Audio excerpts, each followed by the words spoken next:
Charles Dickens was not merely a novelist. He was a master theatrical director of his age.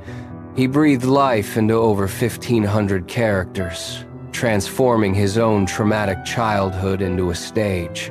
Born from the dark, suffocating shadows of a blacking factory and the sting of deep poverty, he endured the crushing weight of his father's imprisonment for debt during his most formative years. Dickens channeled his early isolation and profound shame into a sharp, enduring sense of social consciousness. He meticulously observed the people around him, turning his own parents into immortal, vivid literary figures. The verbose Wilkins Micawber emerged from the wreckage of his father's financial failures and constant optimism. The eccentric Mrs. Nickleby was born from the scattered, flighty nature of his own mother's personality. His creative process was a daring act of psychological alchemy, blending memory with pure, raw invention. Real-life acquaintances were woven into the complex fabric of his narratives with surgical and precise detail. This unwavering commitment to autobiographical truth served as both his greatest strength and a perilous risk. His sharp, unforgiving observations often offended those he mirrored in the pages of his popular books. Yet, it was this very intensity that allowed him to craft characters so vibrant and real that they seemed to leap from the page and walk directly into the reader's own heart. Every character carried the weight of his own lived experience, reflecting the harsh Victorian world outside. He walked the foggy streets of London, gathering fragments of humanity to populate his vast world. The grime of the city streets became the ink with which he wrote his tragic tales. He saw the beauty in the broken and the nobility in the most downtrodden of souls. His pen moved with the rhythm of a man possessed by the ghosts of his past. Each sentence was a brick laid in the foundation of a literary empire built on truth. He transformed the trauma of the blacking factory into a sanctuary for the lost and lonely. The sting of his father's imprisonment became the catalyst for his relentless pursuit of social justice. He understood that to write about humanity, one must first experience the depths of human suffering. His characters were not mere ink on paper. They were extensions of his own fractured identity. He held a mirror to society, forcing the Victorian elite to confront their own hidden cruelties. The verbose Micawber spoke with the cadence of a man who refused to see his ruin. Mrs. Nickleby fluttered through the narrative, a ghost of the mother he struggled to fully understand. He turned his personal shame into a public spectacle, finding catharsis in the act of writing. The alchemy of his mind turned the lead of his childhood into the gold of literature. He was a master of observation, catching the smallest twitch or the slightest tremor of emotion. His readers felt the cold of the factory and the warmth of his deep, abiding empathy. He was the architect of a world that felt more real than the one outside windows. Every word was chosen for its impact. Designed to pierce the veil of Victorian polite society, he took the risks that others feared, exposing the rot beneath the surface of the empire. His characters were his children, born of necessity and raised in the fires of his imagination. They carried his secrets and his dreams, living forever in the pages of his great novels. He was the director of a grand, tragic play that spanned the breadth of human experience. The stage was set in the heart of London, where every shadow held a hidden story. He watched the world with eyes that saw beyond the surface of the passing busy crowds. His life was the blueprint for every tragedy and triumph he would eventually put to paper. He turned his isolation into a bridge, connecting his lonely heart to the hearts of millions. The shame he felt as a child became the fuel for his lifelong burning creative fire. He was a man who lived 1,000 lives, all of them anchored in his own. The characters he created were the echoes of the people who shaped his early, difficult life. He gave them voices that resonated through time, speaking for the voiceless and the forgotten poor. His work was a testament to the power of memory to reshape the world we inhabit. He was the master of the human condition, painting portraits of souls in their darkest hours. The alchemy was complete, turning his pain into a legacy that would never truly fade away. He stood at the center of his stage, directing the movements of his vast, imaginary cast. The truth was his compass, guiding him through the treacherous waters of his own complex mind. He was a novelist, yes, but he was also a cartographer of the human spirit's depths. His characters lived and breathed, fueled by the intensity of his own, very real, private struggles. He was the architect of souls, building monuments to the people who defined his early life. The blacking factory was gone, but its influence remained in every word he ever dared write.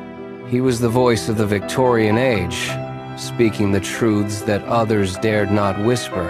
His characters were his legacy, a testament to the power of one man's singular, creative vision. They remained vibrant, leaping from the page to touch the lives of those who read them. He was the master of his craft, a man who found beauty in the most unlikely places. His story was the story of humanity, written with the ink of his own personal history. Charles Dickens had finally arrived, a master director of the human soul for all time. Building upon this intensity, Dickens operated as a relentless director beyond the printed page. He was never merely a writer sitting quietly at a desk in his study. Instead, he functioned as a highly active, demanding director of his own theatrical world. During his years in a law office, he constantly mimicked lawyers, clients, and clerks. He obsessively studied human behavior and theatrical timing to ensure his characters possessed authentic voices. He frequented theaters to master the art of dramatic pacing and perfect his craft. Every physical gesture was calculated to grant his creations a tangible and lasting presence. He memorized the movements of actors to infuse his prose with genuine stage energy. He was a man who had truly swallowed the dust of the theater stage. For him, the visual world was just as vital as the written word itself. He directed his illustrators, like Marcus Stone, with an iron, authoritative will. He ensured that every shadow and line of ink perfectly realized his intended effect. He described micro-expressions and personal histories with such meticulous, fine-tuned detail. This guaranteed that his mental vision was translated flawlessly onto the printed page. Everything had to be exactly as he had imagined it in his mind. Beyond their appearances, he insisted that his characters' voices must sound entirely authentic. He utilized his linguistic genius to capture the complex nuances of Victorian society. He mastered the specific speech patterns, grammatical errors, and elided consonants of the poor. By mimicking this Cockney English, he gave his characters a raw, street-level power. Figures like the Artful Dodger gained a courageous and realistic stage presence through this. These characters drew from the lower classes to achieve a truly universal identity. They were crafted with such perfect symbolism that they transcended the boundaries of novels. The work transformed into a vast, enduring lexicon of archetypes for all time. Figures like the miserly Scrooge became permanent fixtures in the collective consciousness of humanity. Even names like Pecksniff became synonymous with specific, recognizable human traits and flaws. The very term Dickensian now serves as a shorthand for profound, biting social critique. It is used today to describe horrific social conditions or comically repulsive individuals. He effectively created an entire dictionary of human behavior through his literary output. These archetypes remain deeply embedded in our modern vocabulary, shaping our perception. Ultimately, Dickens did not just write stories. He engineered a complex psychological mirror. He forced society to confront its own reflection through the lens of his characters. His legacy persists because he captured the eternal struggle between dignity and systemic cruelty. He understood that the smallest act of kindness could challenge the most oppressive institutions. This unwavering focus ensured that his vast, breathing cast remains truly relevant today. They walk the streets of our modern imagination just as they did years ago.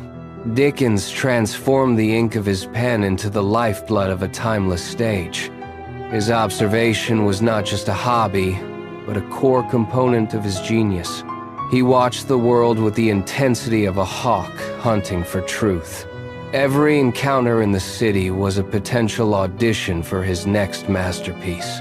He cataloged the quirks of strangers to build his massive, fictional, and timeless theater. His characters were not just paper, they were echoes of the living, breathing city.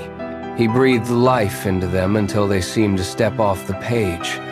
They began to live their own lives, independent of the author's initial design.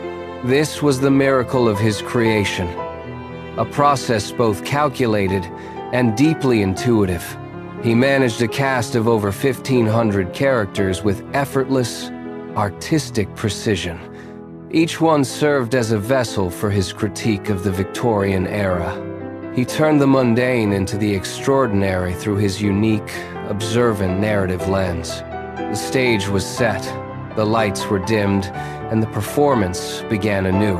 His writing was a performance, a public reading of the human condition itself.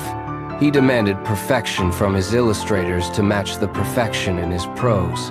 The visual and the verbal danced together in a perfectly choreographed, dark harmony. He was the architect of a world where every detail mattered immensely.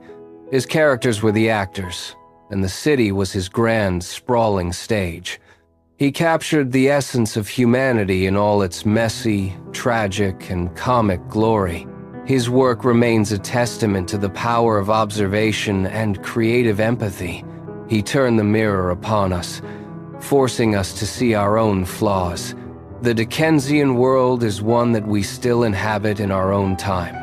His characters are the ghosts that haunt our modern social and political discourse. He remains the greatest director of the human experience in literary history. The curtain never truly falls on the vast, timeless theater of Charles Dickens.